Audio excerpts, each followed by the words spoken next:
you were able to control your symptoms of your ulcerative colitis with your brain. So you're in the hospital, you visualize, you get out of the hospital, and you did different, I think it sounds like you did different aspects of visualization. Your teacher taught you visualize your gut healing. Yeah. You visualized yourself healed and walking and out there doing normal things. Your brain is full of neurons, your gut has so many neurons and immune cells. And so it's so connected in ways that I don't think humans will ever realize. She would actually say to me, Maya, I want you to draw your colon healthy. Because of the placebo effect, essentially, you can teach your brain and body that, hey, this is happening in my cells or in my organs. But even if it's not, you're at least accelerating that healing process. So I really lent on these tools, and I continued to build the belief that I could get better. I continued to do like work on my inner body, my inner cells, as well as things like walking or like speaking.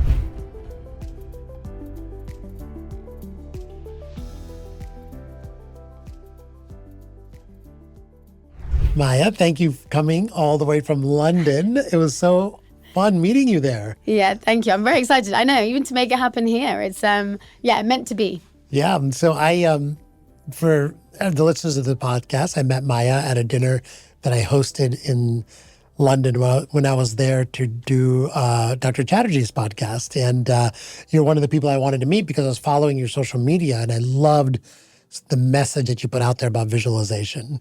And visualization, for me, came into my life just recently, maybe the last 5 to 6 years, through some coaching I did from a CEO coach, basically a business coach that was helping me kind of figure out how to run a business like Nextel, a large business. And we talked a lot about visualization. And I did get the sense that kind of the talk and the training it was giving me was really in its infancy, right?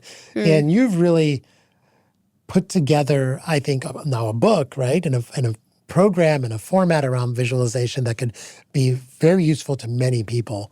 So I'm excited to dive into it with you. Yeah, same. I'm also really excited. Yeah. So Maya, I would love to hear first a little bit about you and how you got to this place in this podcast chair today. Yeah, so today I am the UK's leading mental fitness and visualization experts. It's a very fancy title and everything, but yeah, my journey coming here was pretty long, very rocky, but I wouldn't have had it any other way. So my mission really is to make mental fitness as common as physical fitness. And I think we can all agree that, you know, when we were at school, PE or physical education was on our curriculum, right? We knew how to train the body. In fact, we were kind of forced into it. Whether we went, different matter, but it was on the curriculum. When it comes to training the mind, now more than ever, you ask people what's going on in their life, and there'll be some element of their mind that they feel consumed by, or they lack confidence. They feel like an imposter. They don't know how to quiet those negative thoughts. And it dominates your life from the moment you wake up. But then if you ask them, do you have the tools to manage it? That's where we get a bit of, oh, no, I'm just going to talk about it, but I don't know what to do about it. Now, it's not always our fault. Like, again, we grew up not really having that education. And visualization for me, but also scientifically, is a great, I'd say, holistic tool when it comes to that all-round method to train the brain. And I first started using it.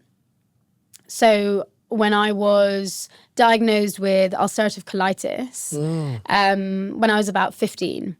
And for me, I have always been a very high-achieving, high-performing individual, but also athlete. So I played badminton for my country.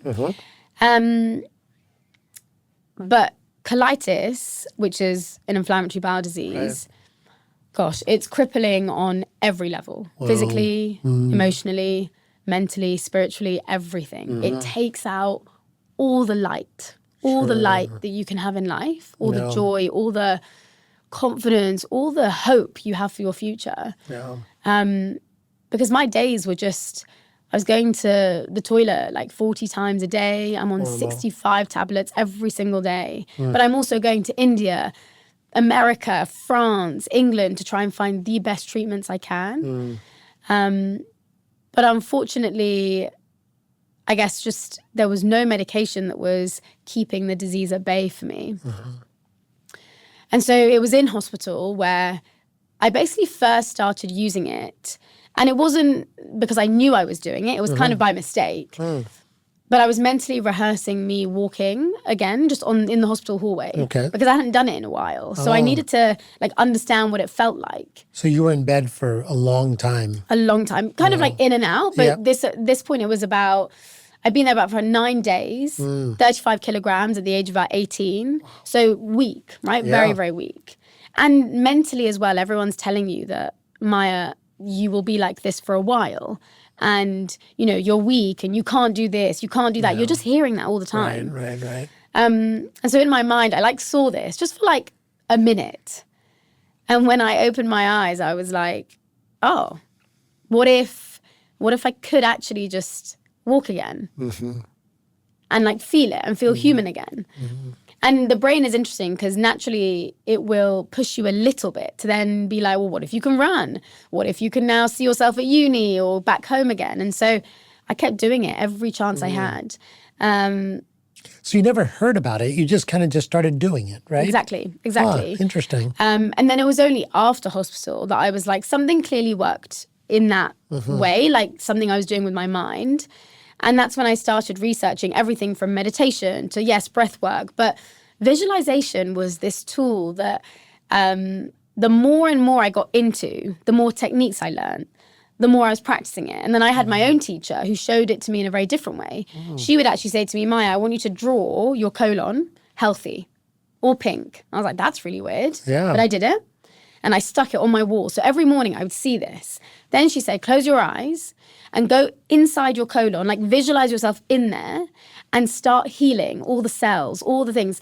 And, you know, again, at the time, I'm like, this is so crazy. Right. But now you see research from people like David Hamilton and even Dr. Bruce Lipton, who show that actually, because of the placebo effect, essentially, you can teach your brain and body that, hey, this is happening in my cells or in my organs. But even if it's not, you're at least accelerating that healing process. So I really lent on these tools and I continued to build the belief that I could get better.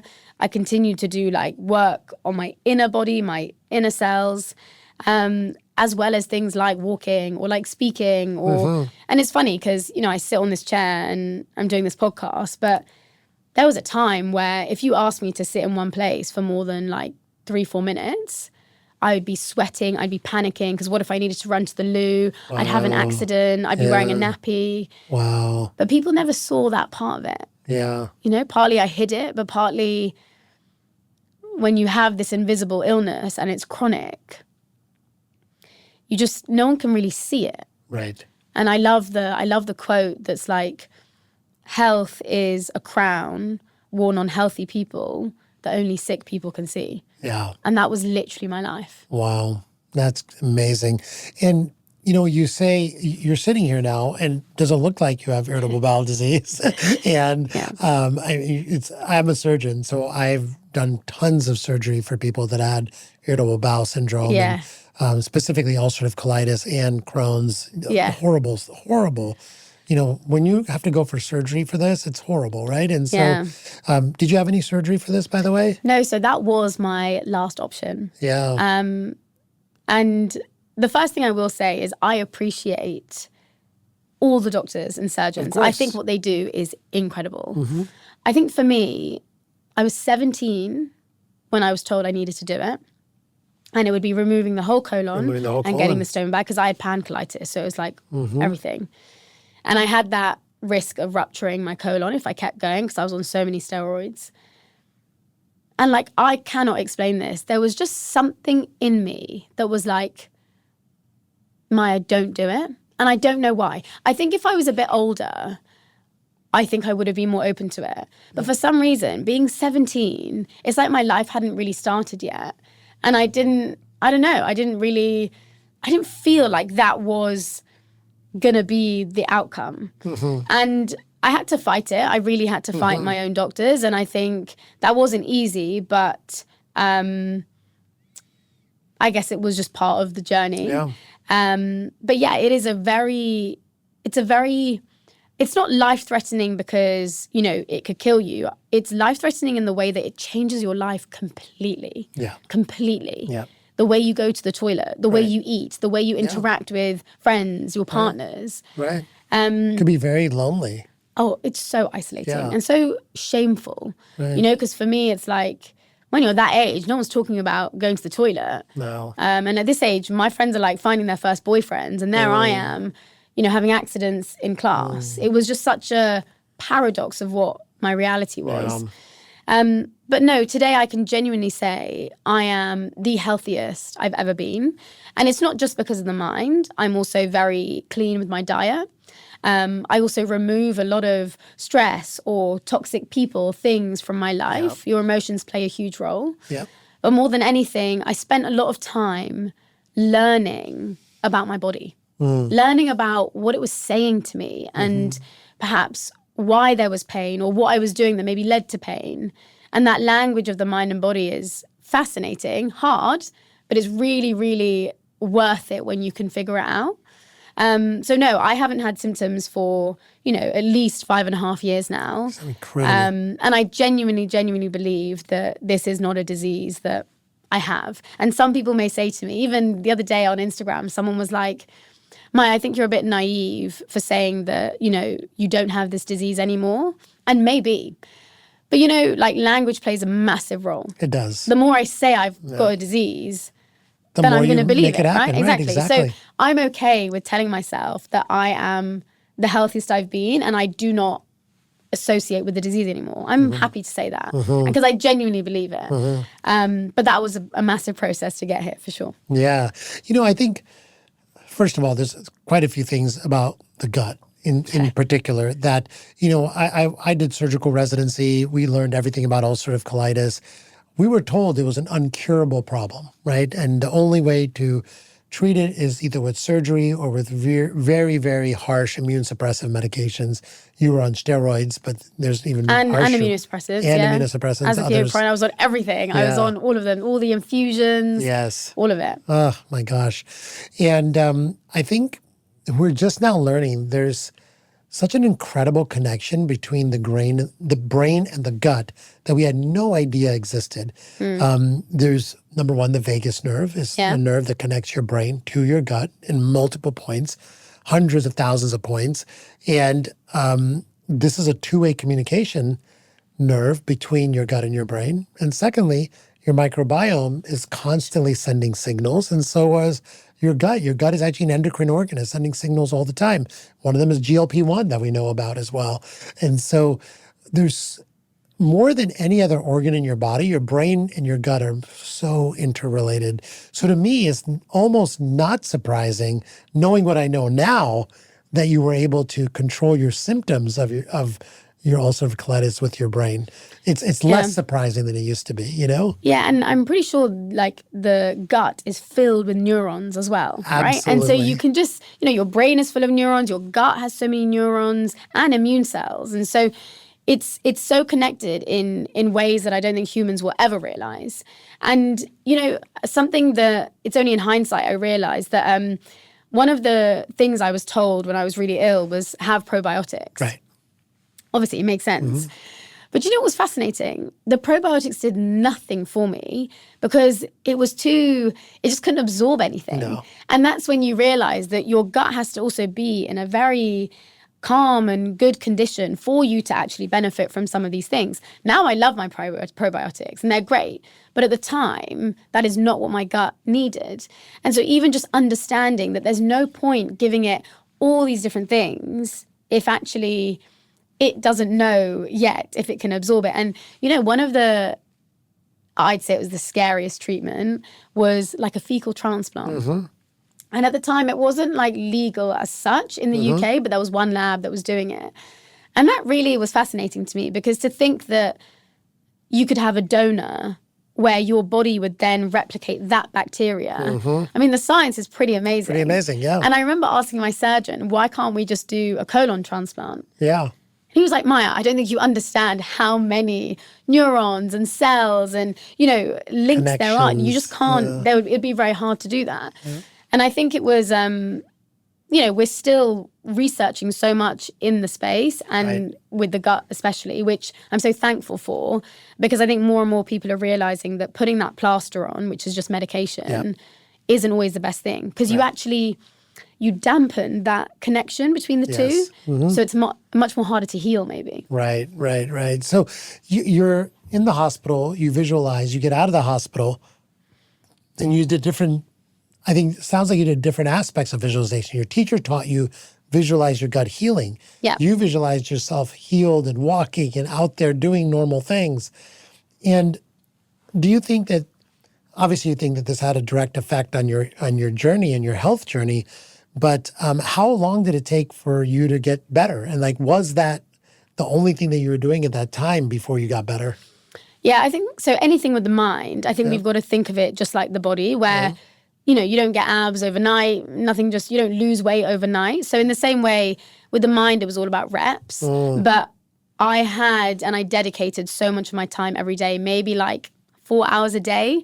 I was doing visualization and meditation and all of it. Amazing. Partly because when you're ill, you don't have anything else to do. But also because I was in pain, I was trying to find anything.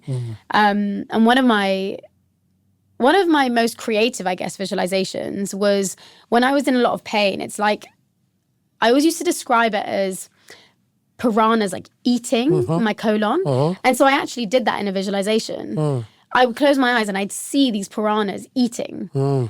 But I would shoot them in my mind. Now, again, because the brain really struggles to know if this is happening or not, I was able to, one, make my pain a little bit more playful, but two, have a little bit more control over it. It's not that it went the next day, but was I scared of it anymore? No, because I had so much fear about that pain. Yeah. But now I was like, actually, Maya, you close your eyes, you see those piranhas, work on them, shoot them, keep going. But now this process there was a year where I was just like going in for it all the time. And then I actually did get the chance to go to uni. I'd gained enough strength. I was still on medication at the time. So I was on vedolizumab, which was a very new medication. And then as I was getting a bit better, I continued to practice. I never stopped that, ever. Before my lectures, I'd wake up an hour early and I'd keep doing my visualization. No one knew. And really, I'd say it was a period of maybe 3.5 years where I can genuinely say, not only was I going to the toilet normally, I wasn't in any pain, I wasn't on any medication, but also I had come out of the habits of like wearing nappies or panicking when I was on a bus. Right. So, and this was all done through little different types of visualizations, as well as me, like I said, with my diet, with the people, with the right sort of lifestyle changes as well. But I can genuinely say that if it wasn't for me training my mind and being proactive about doing that, I would not be here today, for sure. Yeah, so incredible. There's another bit of science I just read about too that's kind of speaks to what you're talking about, is that there's a connection between our brain and our immune system, where our brain can directly impact the number of cells and the types of cells that are made by our immune system, which is massive. Amazing. So the state of your emotions, the state of your thoughts can impact your immune system. We know 90% of our immune system is really in our gut all the time.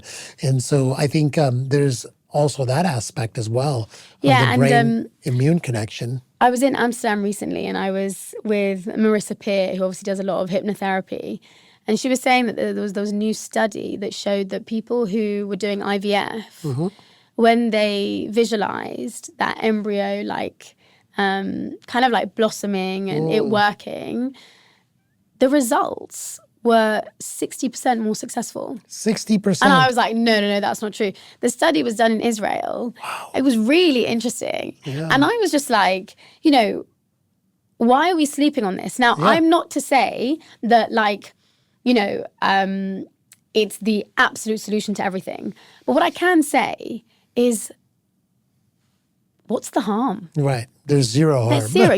We're not adding more medication. We're not doing anything. We're simply saying, why don't you try and help a process or help it, like healing? And, they use this a lot with stroke victims when they, let's say, don't move their fingers or forget to walk. Again, you can start lighting up those areas of the brain that can then remember. And I know there's a lot of like VR training now, right? So you put the goggles on and you see yourself walking or you see yourself moving. And again, it can lighten up those areas that help you remember and help you start acting in that way. So I think it's amazing. And I think the fact that our brains can do this, why not see where it could take us? Yeah, exactly. And, I think that when people first hear the word visualize, they think maybe, this is woo-woo science. But the reality is we've been using this for decades and probably even a century or more, right?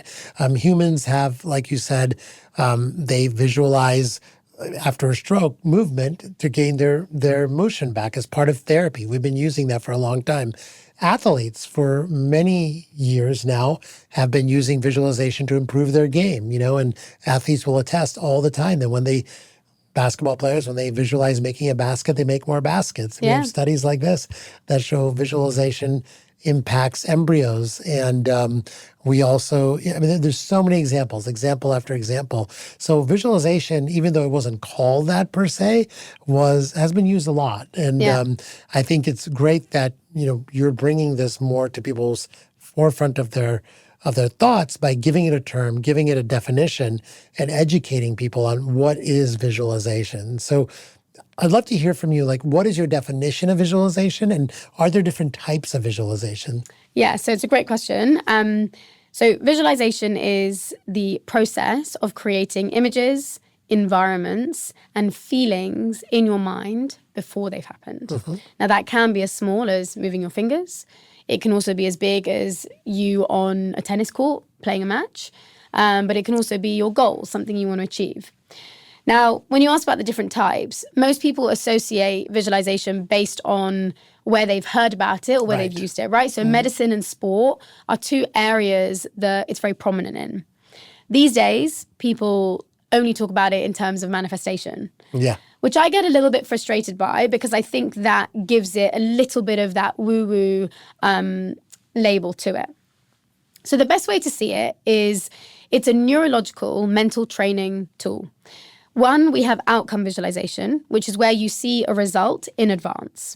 And this is where it can really improve your belief, your motivation, your resilience. It's why athletes will, let's say, see themselves winning or holding a trophy so that they are showing their brain, okay, this is possible. Then we've got process visualization. This is anything from seeing yourself walking again. And this is generally done in first person as well as third.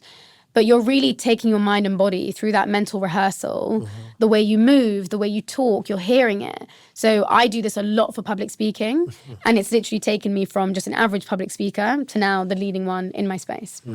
Then we have creative visualization. This really does come from medicine, and this is where you use mental imagery to either regulate or release emotions, or it can be to help you through injury and disease. Then we have negative visualization. This is actually from Stoicism, so centuries ago. And it's where you see worst case scenarios, but see yourself overcoming them. So again, athletes will use it where, like Michael Phelps very famously would see his goggles fill up with water and let's say him falling behind. But in the visualization, he would see how he would deal with it. So then when it actually happened, he was ready. Right. And in the military, they use this a lot because so many things can go wrong. And they have this saying that, don't get ready, be ready. And that's what this can do. But interestingly about negative visualization, there's also something called the deathbed visualization, which is where you imagine that you are at the end of your life and it gives you so much perspective. Whether it means you stop smoking, whether it means you make a decision a bit differently. So that's great. And then lastly, we've got explorative visualization, which is what the likes of Walt Disney, Einstein did. Walt Disney called it Imagineering. This is where you engineer your imagination. And it can basically help you problem solve better, create new things. It taps into a part of your creativity. So as you can see, yes, you can use it as an athlete. You can use it as a performer. You can use it as an entrepreneur. Yeah. But you can also use it as a creator, an entrepreneur. You can use it as a business person. You can also use it as a child when you're trying to regulate emotions. Yeah. But ultimately, it's a way to, I call it strength train your brain. Yes. Because you are rewiring those neurons and making them stronger. And sometimes you have to break down the roads to build better ones, new ones. And that's why I really see it as, you know, if you want to stay ahead of your brain and keep getting it stronger, keep investing in it, it's a great tool for it. Absolutely. Going back to outcome visualization, because I love, you know, talking about this a little bit with you and dissecting it. You're right. A lot of people consider outcome visualization the same as manifestation.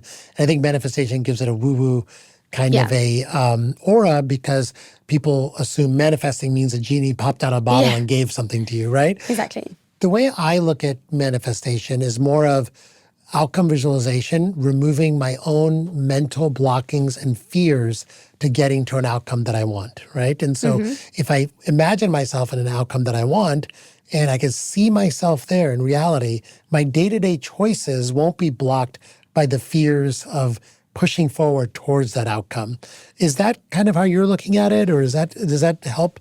Is that one way of looking at outcome visualization? Yeah, absolutely. And I'm with you, right? I also believe in manifestation, which I think is this broad idea that if you can see something, then you can make it happen. Right. Broadly. The outcome visualization is fascinating because right now in both our brains, we have this structure, or like maybe even like a city. And we have these roads that have been built from when we're young, or from our parents, from our teachers, whether they've said, oh, you shouldn't do this, or you can't be a business person, or maybe like you're not very good at this particular skill. And these then get stuck in our brain, which become these permanent roads. Right. And they wire our brain to now think, feel, and perform like that, which eventually becomes our identity. The same goes for comments like, oh, but I'm just not a very confident person. Yeah. Oh, I can never come on a podcast. Right. You know, those sort of things. Now, those stories become your ceiling. That's exactly right. And that's not just the words you say, it's also the images that you're having. And most people are visualizing worst case scenarios, things going wrong, things failing. And so you are training your brain to now not believe in yourself, to be more anxious, fearful. And so when it comes to, yes, whether you're seeing yourself finishing a marathon, creating a business, whether it's even your character, so becoming more confident, you want to just go a few steps further to see that end result. So you show your brain, hey, this is where I want to go. This is who I want to be. And that starts to create these new roads in your brain to be like, oh, okay, this is important.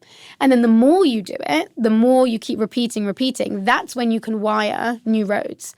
If you do visualization once and then never do it again, nothing's going to change. No. It has to be a frequent activity you do in your life. Yes. Because 2 minutes of visualization is way more effective than an hour every month. Yeah. 2 minutes daily is more effective than an hour once, right? Exactly. I see a lot of people making vision boards. Yeah. And they do it once and then they put it away and they don't even know where it is anymore. Exactly. It's such a trend in like the new year. And I'm like, guys, come on. Like this needs to be just like how you go for walks, you go to the gym. Just add it onto that. Very simple. I'm not asking you to do hours and hours, but simply think, okay, if I'm training my body, what's one thing I can do for my mind? Right. And I think our brains are just wired to avoid a negative outcome, right?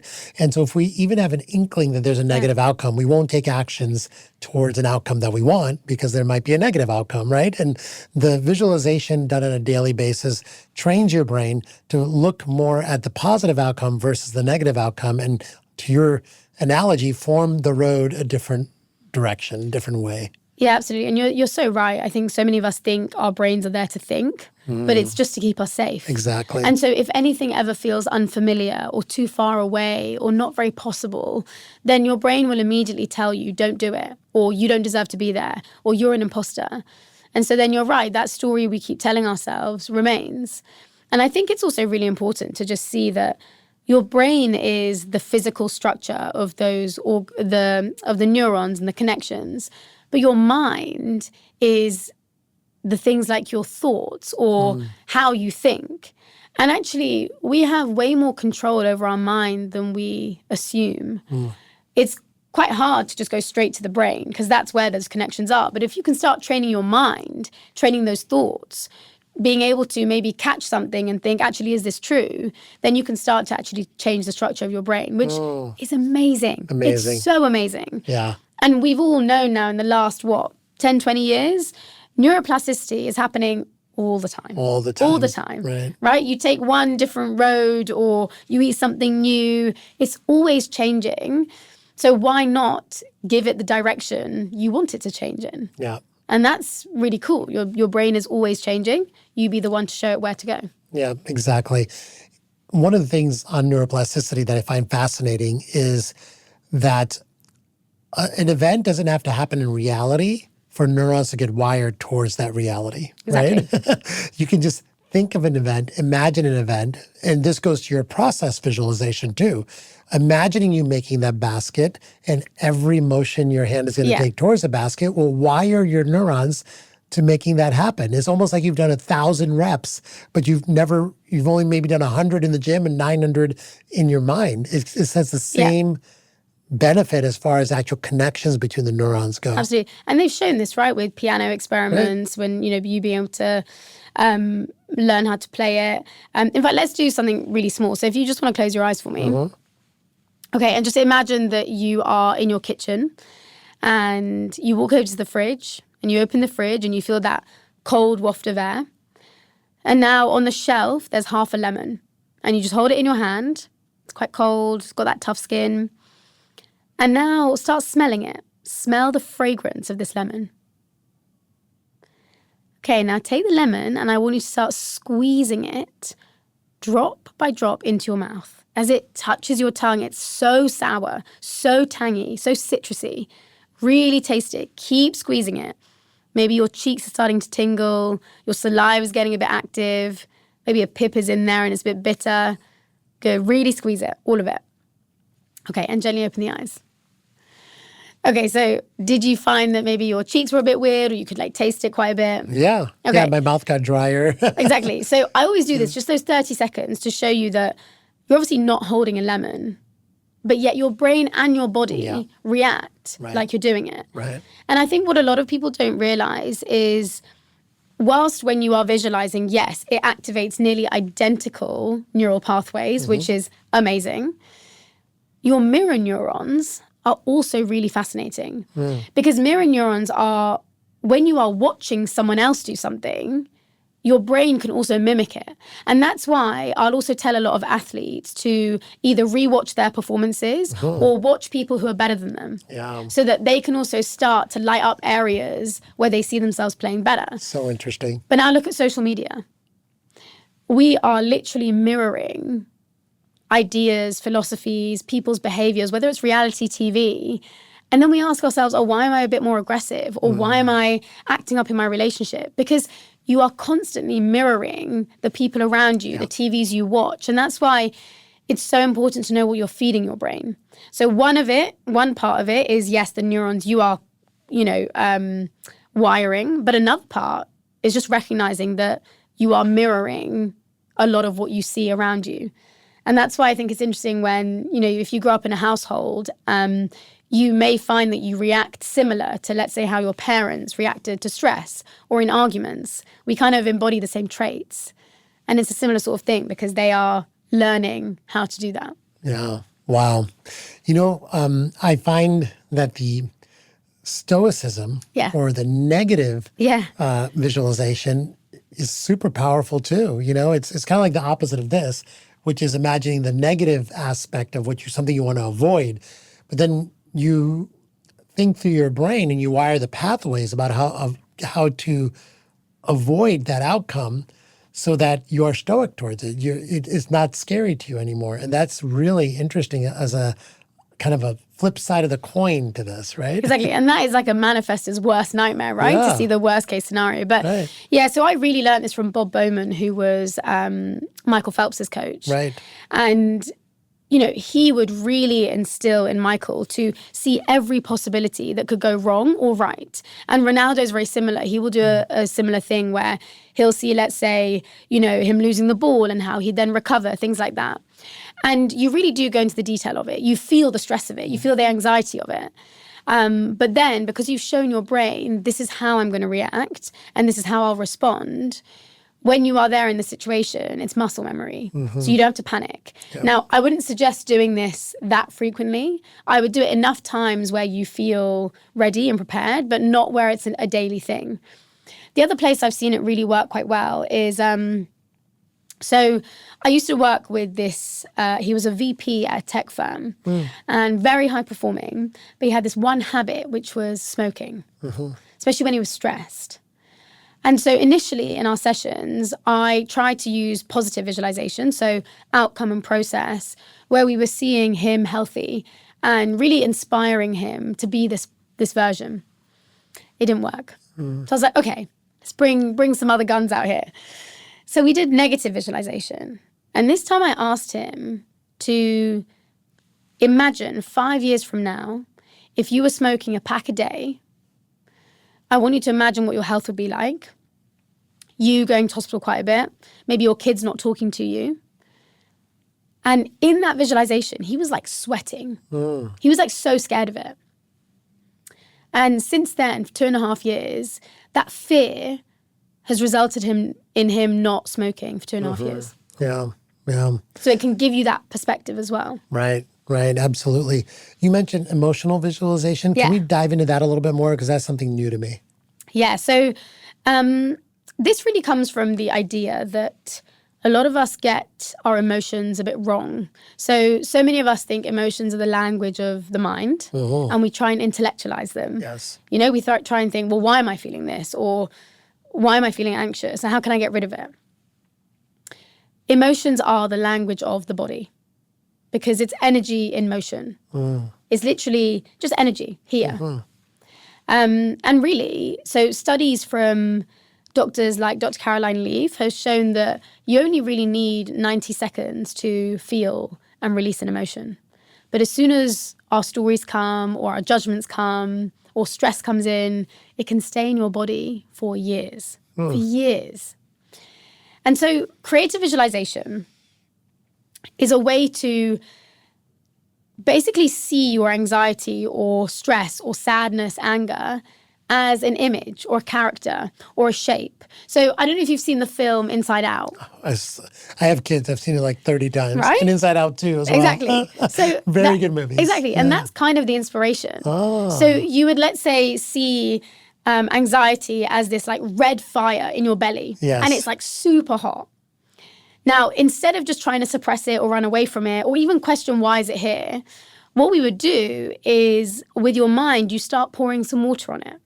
You let it cool down. Because again, it's just energy in motion and you are telling your brain now, hey, I'm acknowledging it, but we're now releasing it, we're regulating it. And this has been amazing to watch the impact of this one because whether it's like a 5-year-old, a 10-year-old, it's super fun for them. Yeah. Whether it's pain or injury for athletes I use it with, but also in my events, you see people who are like, they're holding so much anger from something that happened years ago or even just today. But by them maybe seeing it as this lion or this devil or like a sad blue ball, they're able to not be scared of it and actually feel it and then release it. And that is everything because it actually does regulate your body and your nervous system. And so I use emotional visualization all the time because all you need is literally 90 seconds or 120 seconds just at the beginning. And the more you do it, the more you gain a really strong relationship with the mind and body. So yeah, that one is brilliant and anyone can do that immediately. What are some examples of using that? So a lot of the time if people are like nervous, I'll ask them. Let's talk about nervousness. Yeah. How would you do that practically? So nerves are really interesting because so often people will label it as nerves, but it's just energy, right? So if I said we can do like a quick, so if you close your eyes, now we may not be nervous right now, but just think of a time where you were really nervous or maybe something coming up. And you just notice where in your body do you feel those nerves? Maybe it's in the gut, the head, the chest. Just notice, where do those nerves come up? Now, instead of trying to run away from this or escape it, I want you to now give these nerves a color or a shape. Maybe it's a character. It can be an animal, anything. Like ropes, it could be mini lions and palumpas, whatever you need to do. Be creative here. And just sit with the nerves, feel them. Let them get bigger if they need to, colder, hotter. Really make it real for the mind and body. Okay, now slowly with the mind, we're going to start to dissolve them. And again, be creative. Do you need to put them in a box and just throw them away? Do you need to pour something on it? Do you need to play with them? Get them in order? Just start to work with them and let them slowly, slowly dissolve. Okay, and take one deep breath now, breathing in. As you exhale, let it fully, fully dissolve. Okay, and just feel the space and the calmness in the body now. Okay, and you can open the eyes. Yeah, beautiful. So something like that is very simple to do. And what I love is everyone's imagination is so different. Yes. And even like a really simple one is one of my friends, actually, she really struggled with bloating. Mm-hmm. I'm not a doctor. I think you all need to do other things as well. But in that moment, I was like, okay, just close your eyes. And I was like, what does it look like? And she was like, Maya, it's this huge balloon. And it's like, it's just, you know, it's going to pop. And I was like, okay, you see the balloon.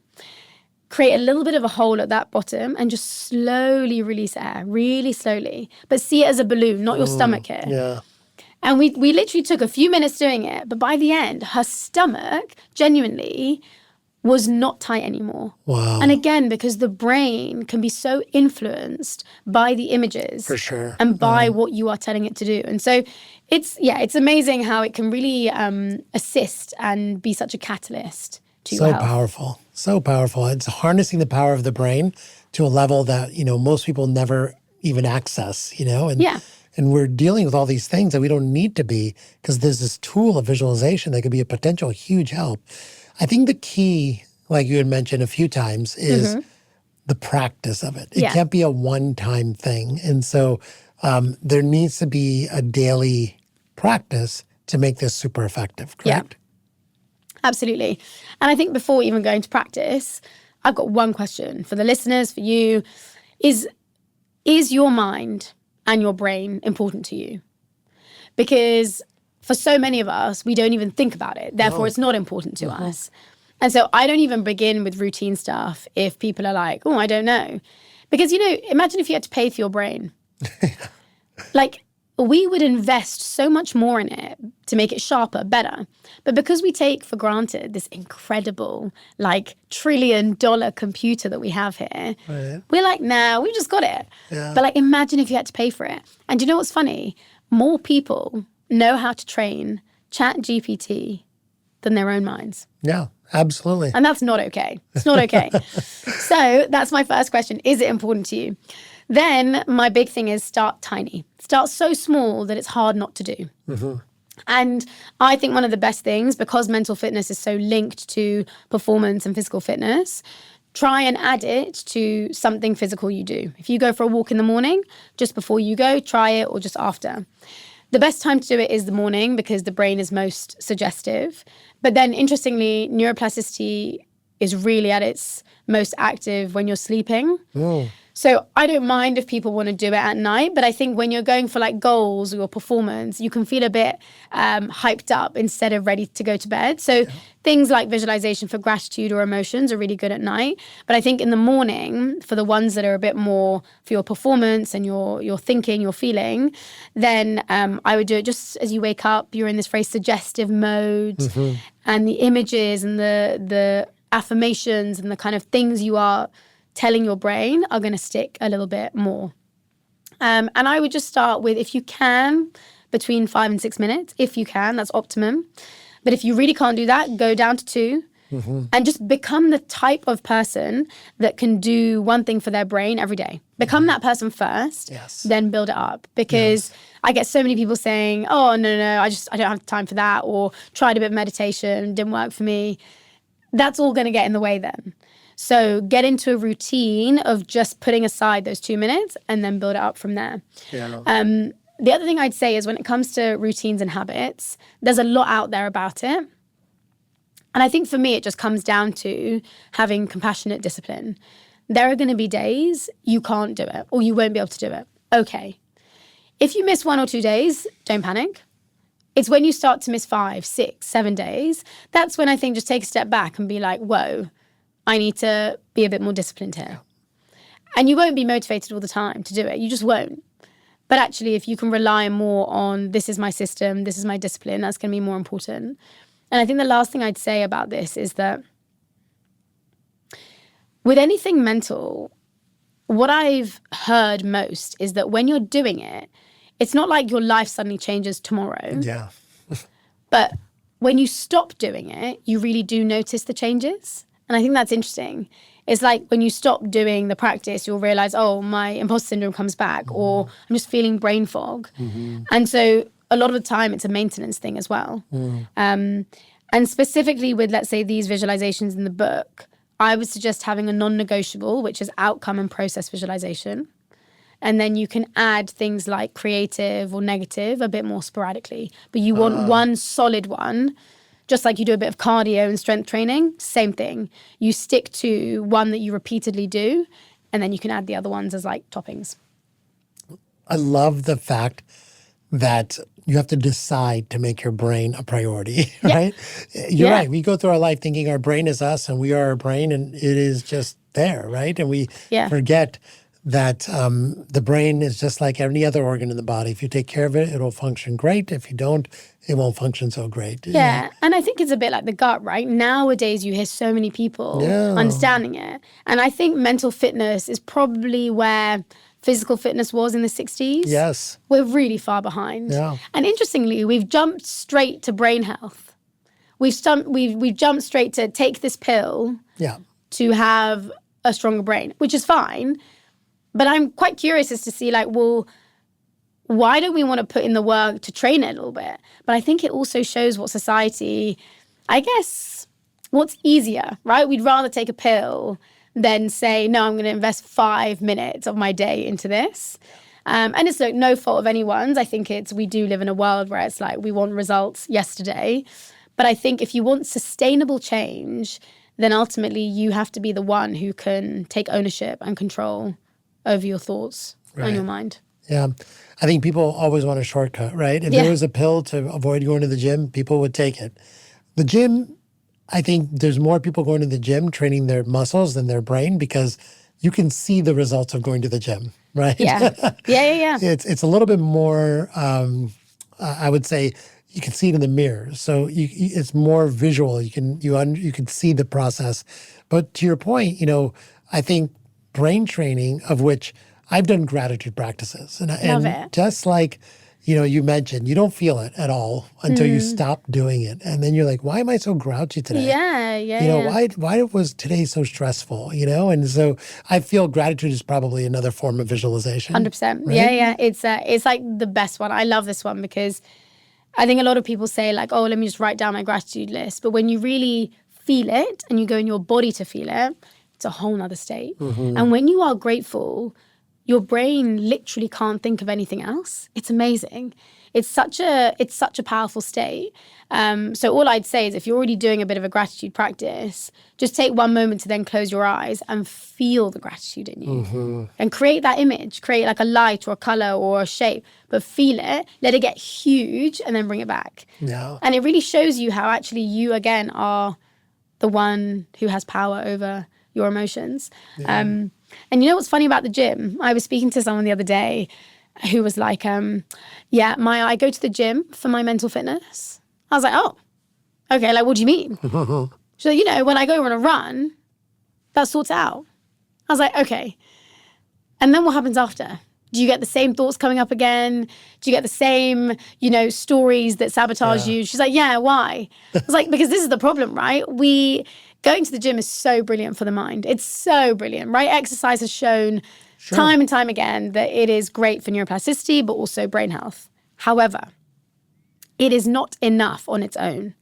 You have to spend that time doing the cardio, the strength training, the rest, the reps for the brain as well. And that's when you're going to really have the strongest version of yourself. And that's why I bring it back to athletes. Yeah. The champions of the world know this.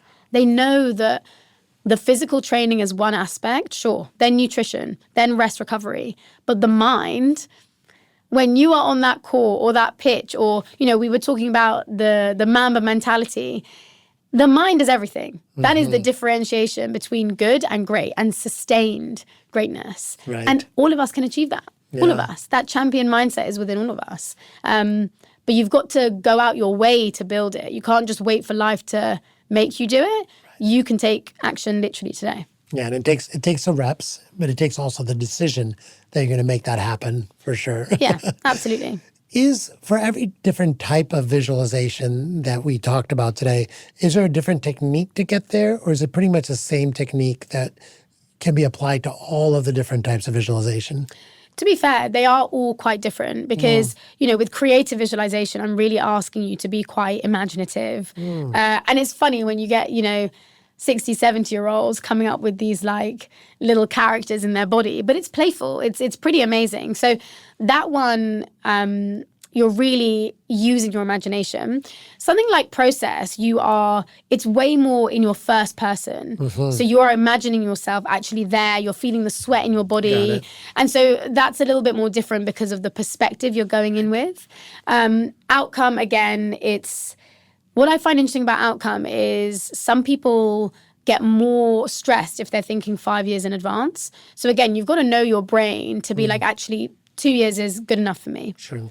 Explorative, I'd say, is one of the hardest because it's the most undocumented and unknown. And because you're not really going with an outcome. Your mind is like a whiteboard. So it's really about being okay with the fact that it's not about finding an answer. It's actually about getting more lost in loads of different ideas. That sounds tough. Yeah, exactly. Yeah. But that's where so obviously I create a lot of content online. Yes. I do it all through explorative visualization. Really? Yeah. So I will close my eyes and just see the type of video or the type of post I want to create. After that, I open my eyes, jot it down. And it makes like an hour's worth of work, maybe into 20 minutes, which is great. Negative visualization, I would not recommend if you already think very, very fearfully or very anxious. Got it. Because it will basically feed that more. And you really need to be careful of how you guide it because so many people, once they start visualizing worst case scenarios, their brain loves it and carries on with it, right? So then after it, they're like, Maya, that made me feel so much worse. That's why you have to have the absolute right guidance to then bring you back to, right, how are you going to overcome it? How are you going to get through this? Exactly. Yeah, absolutely. Otherwise, you just stay stuck there and you're like, what am I doing here, So, which is what most of us are already doing now. We see worst case scenarios. So, yeah. I'm curious for the listeners out there, we talked about you can't just do this once and have something happen. How long does it take before someone starts feeling like they're investing their time wisely into this? Yeah, it's really, so I actually compare this to physical fitness because when it comes to visualization, just like when you, let's say, enter a gym, you might be feeling a bit tired, a bit like, but then when you come out, you feel a bit better.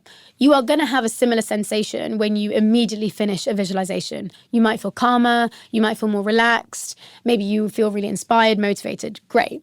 That will wear off. Then, the more you start doing it, scientifically, and I know the days and numbers of this vary slightly, but I'd say minimum, you need at least 90 days to even start rewiring the brain properly.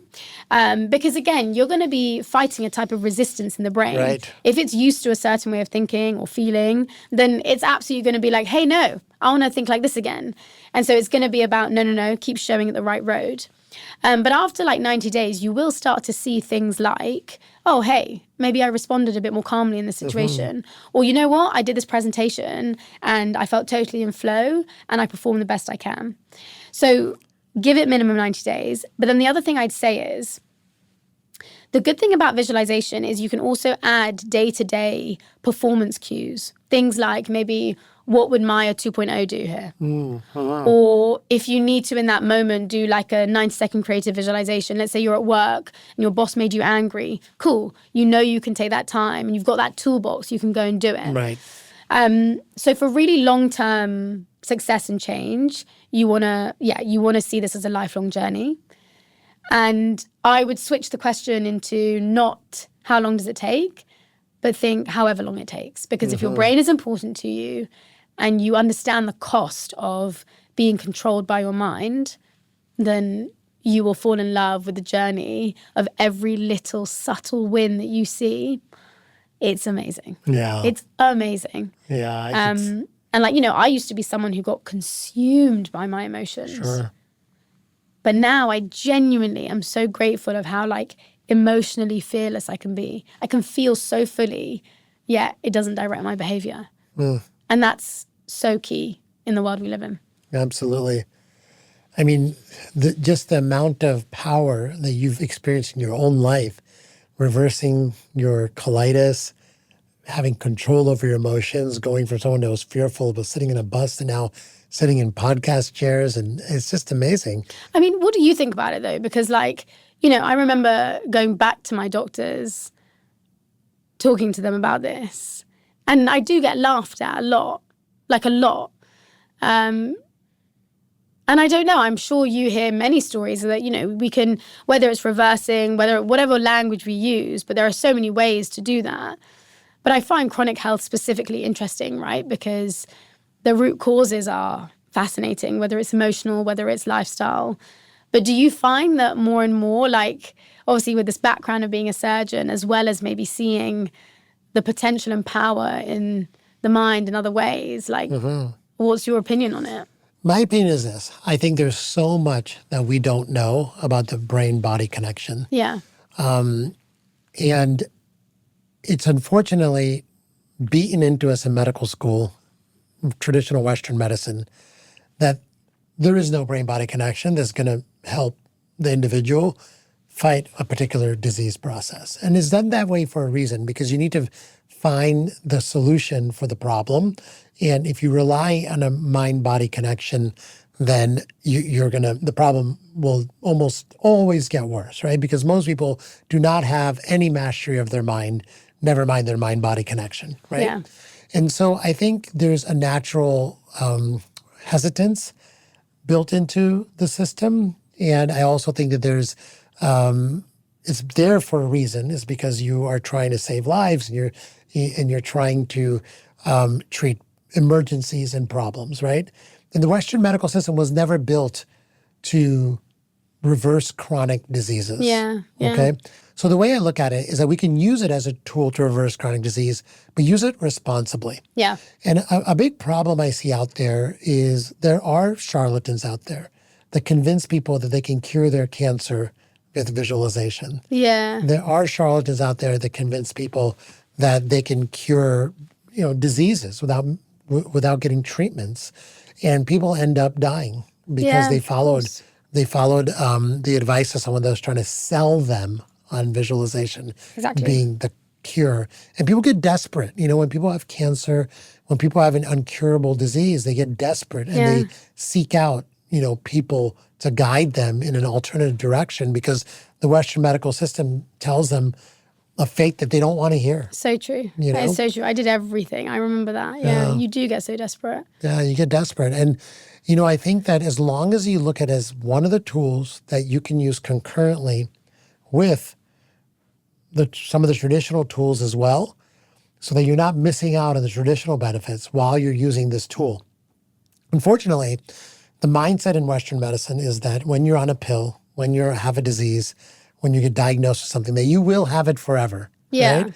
And I think as long as people listening to this podcast understand that is definitely not the case, right? I think I try to convince a lot of people to look at their medications as temporary as long as they're willing to invest time and energy into their lifestyle and now also into their mind. But like, I wish someone would have told me that. Like, Yeah. even to hear you speak like that gives me so much hope for the future of medicine, because you're right. It's that word, incurable. Right. Or like, you're always going to have 24/7 care or be on these infusions.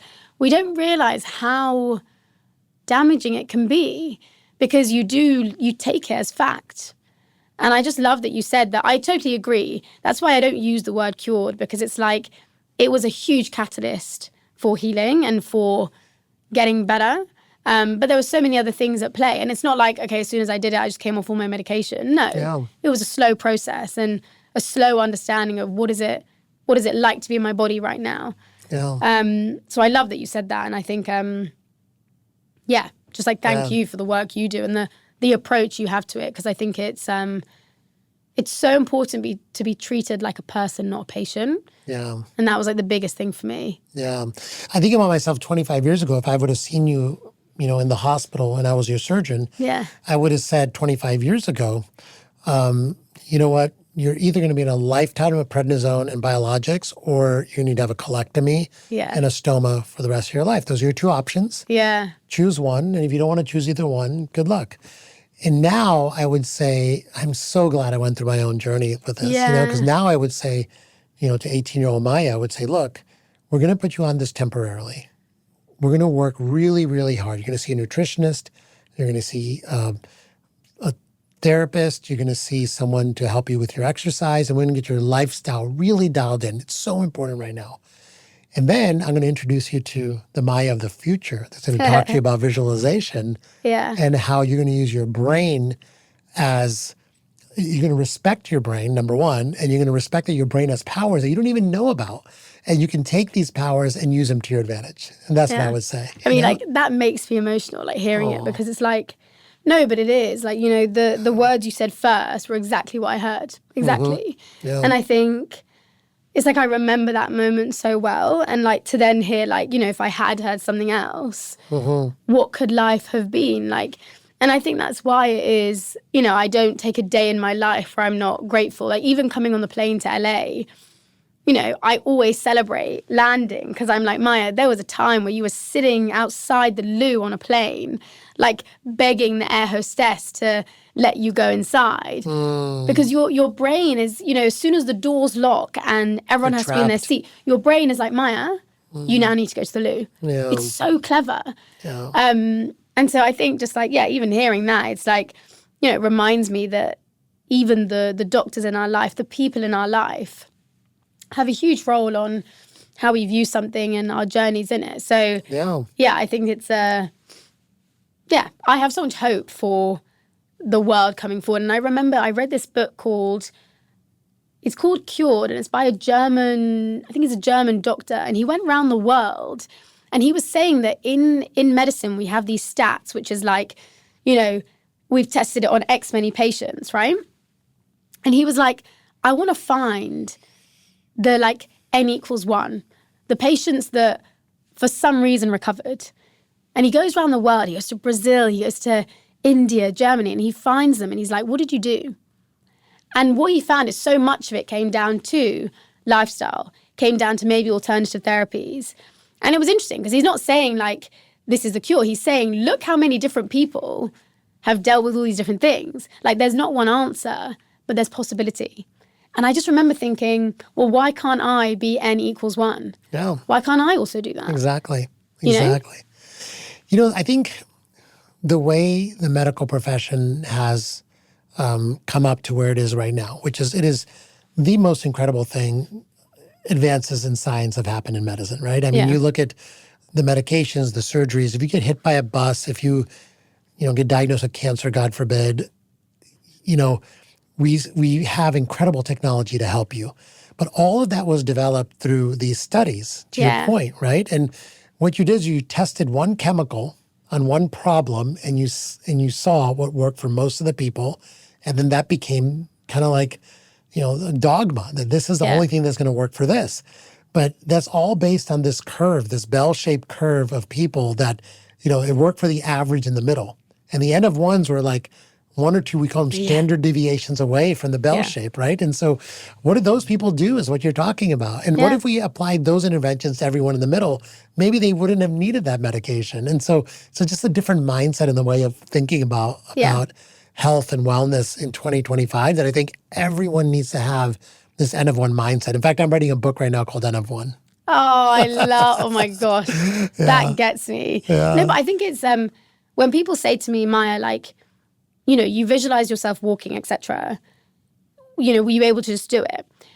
You know, what it really just came down to is that one image and one visualization I was doing simply gave me hope. Yeah. And I think people underestimate the power of hope because I think there's such a science to it, but it's also an art. Absolutely. And as humans, for us to have hope in even the most dire situations, never underestimate it.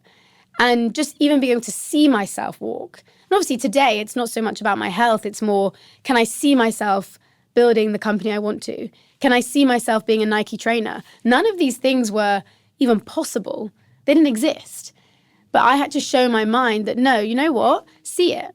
First believe it, yes, but now do the hard work to get there. And so, again, I just want to stress that whilst obviously my journey coming into this was through health, you do not have to be unwell or broken or ill to train the mind. And so many of us, we wait till we're in those situations. That's when we take action. But actually imagine if you were just a few steps ahead and you were thinking, how can I prevent this? How can I get stronger before that even has to happen? And I think that's really where the power lies, because all this information's out there. And you can read all the books, listen to all the podcasts. But if you do not do anything about it, it doesn't matter. Absolutely. Absolutely. I think it's, you know, I have so many thoughts on this. I think that visualization, in my mind, it was always reserved for, you know, getting better at something. Like you want to hit a golf ball, you know, and get it a hole in one. Visualize it, right? You want to make a basket, visualize it. You want to, you know, make $100 million business, visualize it. And I think those are all potential uses of it for sure. We talked about all the different ways these tools can help. But it's so much, I would say, so much more powerful when you're using it to get out of a situation that is very dire, right? Yeah, of course. And it works just as well, if not better, right? Yeah, and absolutely. So like there's so many different use cases. Even as teams, you know, if you've got to, like, I remember I was on a panel with the head coach of England Rugby, and he was saying they're all working towards this tournament at the moment, and he literally makes them visualize themselves winning. Right. And it's not about if they win or not. It doesn't matter. It's about what are the type of players you are building along the way.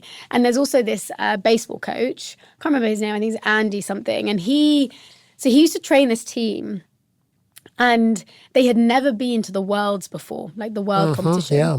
So what he did is in their changing room, he just put this TV up and he would have videos playing again and again of teams at the Worlds playing. And just subtly, these players would come in, and obviously you'd just be watching it. But what they didn't realize is he's literally the mirror neurons, right? He's priming their brain to think, hey, I see myself playing here. Right. I want to do this. Right. And that's why things like representation, it's why getting women into sports, it all matters. Because if you can see it, then you're like, okay, I could also do this. Yeah. And I just love that coach, how he did it. Because he was like, instead of watching some crappy thing, why don't you actually start immersing yourself in what the world is going to be like, the environment, the feeling, the size. Virat Kohli, a great example of someone who, when he is playing cricket in another country, he spends time, a lot of time, visualizing the environment. He will literally feel the humidity. He will feel like, is the sun on me? Is it quite cold? Is it windy? And he makes it so real for the brain that, you know, when he's there, all these other athletes are trying to, you know, manage the terrain. And he's just like, cool, my brain knows I'm here. I already here, right? And it's just so brilliant because these are those little 1% edges we can do. So take it, not now sport, public speaking. If you are in a boardroom, maybe you're on a podcast, you're on a stage somewhere, you can literally see those environments first. So then you don't have to get nervous. You don't have to feel like, oh no, what if this goes wrong?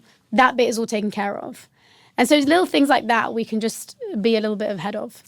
I remember my first major podcast that I was on. I watched so many episodes of it on YouTube first, just Yeah. so I could like make sure I knew what the environment was, Yeah, exactly. how they were going to ask me the questions, which respondents looked the best and the most confident. And I'm sure my mirror neurons were mirroring it. And it was a great episode. It all went great, Yeah. because I just mentally prepared by visualizing constantly, by watching. And it's a technique everyone can use. If there's something they want to achieve, they can do this. They can. I think what's interesting, though, is you'll get people who, let's say they've made a mistake before or something went wrong on a podcast.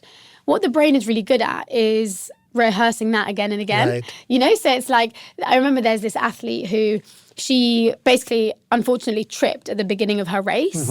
And she has since then never been able to do the best start she's ever done because she's always thinking, what if it happens again? What if it happens again? It's okay. The brain is there to be like, we don't want it to happen again, so I'm going to protect you. Yeah.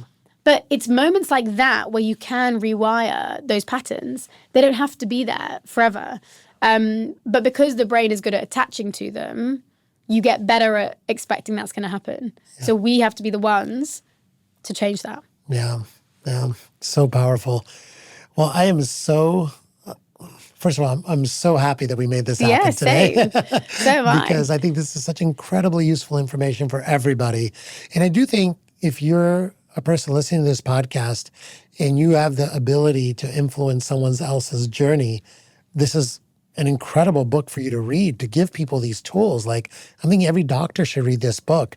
So when they have a patient that might be going through cancer or going through something like you did, also colitis, they can empower their patients with these tools. And so people get the hope. They can see themselves healing. Absolutely. Also, I talk about dentists in here because I was training dentists, but with visualization. So when it came to accuracy, when it came to concentration on certain procedures, so even surgeons, right? Technically, I know many surgeons that will visualize their operation before doing that. I'm sure maybe you did as well. I did. But actually, again, doing it really intentionally and getting better at it, seeing it going smoother, it's a great performance tool. And I think medics and dentists are athletes in their own right. We don't appreciate they are in these rooms for hours and days sometimes. Right. That really, not only for your patients, but also for yourself, for your own mental state, for your own performance. So yeah, it's an all-rounder, which is good. Yeah. And I think the key is I think the word visual implies seeing. Yeah. But it's more than just the seeing of it, right? It's the feeling, is kind of the mental process of running through it. Absolutely. Like you said, feeling even the humidity, imagining the humidity of being somewhere that you're performing later. All of those are, the visualization is really all senses. Yeah, and I'm glad you said that because it's about, 3% of the population has something called aphantasia. Yes. They can't see, right? If you think of a beach ball, they physically cannot see one. But the good thing is you can still lean on the emotional aspect of it or the narration of what you're doing, and visualization can still be very beneficial, which is good. Yeah, so powerful. I cannot wait to read your book cover to cover. Good. It is definitely something that's very needed. And I just want to thank you so much for coming on this podcast and telling my audience about this. No, thank you. And thank you for having me. And yeah, I hope you enjoy it. And if there's one thing I'd say is that your mind is like a puppy. And if you don't train it, it's going to shit everywhere. So we gotta train it bit by bit, get it on the lead, Yes. But it's been such a pleasure, and thank you. You are so welcome. Where can people see more of you and find your book? So the book is available in the UK now, but in the US it comes out on the 26th of August. Any Amazon or bookstore. Instagram, Maya.mentalfitness. Same with TikTok. LinkedIn is Maya Raichoora.